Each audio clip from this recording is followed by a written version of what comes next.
When you come to the end of your time on programme, you must ensure you have been on programme for at least 12 months, however typically this apprenticeship standard takes 18 months, completed any functional skill qualifications required. If you have gained this qualification or equivalent previously, you will not be required to do so again. Completed an Early Years Educator qualification at level 3, successfully completed a first aid qualification. Your training provider will support you achieving both your Early Years Educator and your first aid qualifications. For this standard, you are also required to submit a portfolio of evidence. This submission should contain between 10 to 12 pieces of evidence relating to the KSBs for the professional discussion.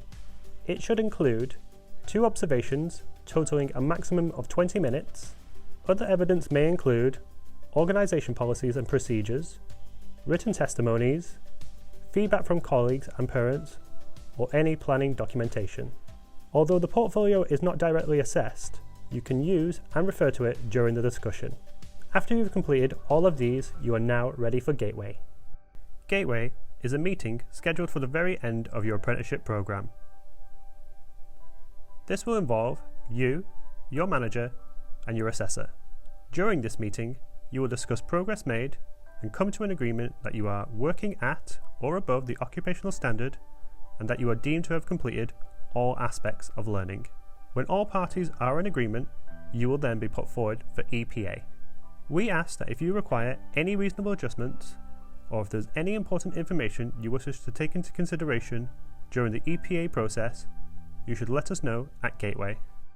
There are 2 separate elements to the Level 3 Early Years Educator EPA, and these are professional discussion underpinned by portfolio of evidence and knowledge test. Let's take a look at what these elements involve and what you need to prepare for.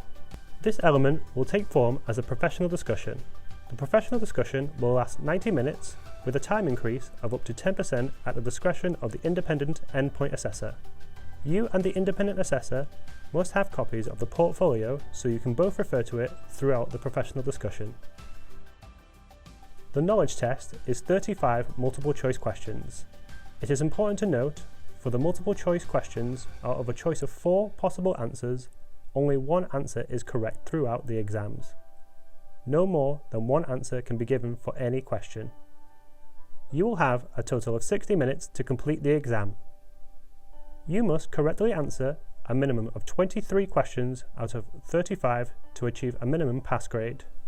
Strict exam conditions will apply in line with NEPA's exam policy, and additional materials such as reference books cannot be used during this time. After you have completed all the elements, you will get your results within 10 working days. If you have to reset any element, you must do so within 3 months of the fail notification. Good luck!